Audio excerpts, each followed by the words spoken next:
Video में मोहब्बत का अमल लेके मैं बताऊंगा कि कैसे आप अपने महबूब को पूरी तरह अपने वश में कर सकते हैं। जैसा कि आपको सामने नज़र आ रहा है, ये जो तिलिस्म है, इस तिलिस्म को अपने इतवार के दिन सूरज तुलू होने से पहले आपने एक अंडा लेना है जो कि उसी दिन मुर्गी ने दिया हो। उसके ऊपर आपने ये तिलिस्म लिख लेनी है यहाँ से लेकर यहाँ तक, ठीक है। फिर उसके बाद आपने करना दोस्तों ये है कि आपने करने के बाद जब आप इस अंडे को तिलिस्म के ऊपर लिख लेंगे, आपने काली मार्कर से लिखना है, ठीक है। लिखने के बाद आपने करना ये है कि आपने जहाँ पे आग जलाई जाती है ना, यानी कि ठीक है, वहाँ पे आपने आग के करीब इस जो आपने अंडे के ऊपर ये तिलिस्म बनाया, ये बिल्कुल अंडे के करीब जो आग के करीब बिल्कुल दफना देना, जिसको मतलब कि इसको हल्की हल्की तपश वगैरह पहुँचती रहे, ठीक है।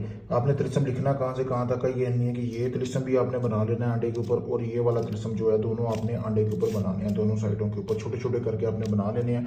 वीडियो को रोककर आप इसका स्क्रीनशॉट ले सकते हैं ताकि आपको बनाने में आसानी हो, ठीक है। उसके बाद आपने करना ये है कि इसको आग के करीब दफन कर देना जहाँ पे थोड़ी थोड़ी तपश पहुँचनी चाहिए, ठीक है, अंडे की। तो अंडे को जो है आग की थोड़ी थोड़ी तपश पहुँचनी चाहिए। जैसे जैसे अंडे को तपश पहुँचती जाएगी वैसे वैसे आपके महबूब के दिल में आपके लिए मोहब्बत और तड़प पैदा होती जाएगी। तो अगर आप इस अमल को करना चाहते हैं, मुझसे इजाज़त लेके इस अमल को करें, आपको इसमें यकीनन कामयाबी मिलेगी। अगर ये आप अमल मुझसे करवाना चाहते हैं, आप चाहे दुनिया के किसी भी कोने में, आप पाकिस्तान से, इंडिया से, यूके से, कनाडा से, तो वीडियो बनाने का मकसद यही है, रील बनाने का, ताकि आप भाइयों को पता चल सके कि वाकई कोई बंदा काम करने वाला है। आपको बाकायदा वीडियो प्रूफ दूंगा आपके अमल का। आपका कोई भी जायज़ निजायज़ काम हो, आप दुनिया भर से कहीं से भी किसी भी वक्त मेरे इसी व्हाट्सएप के नंबर पर रब्ता कर सकते हैं। शुक्रिया।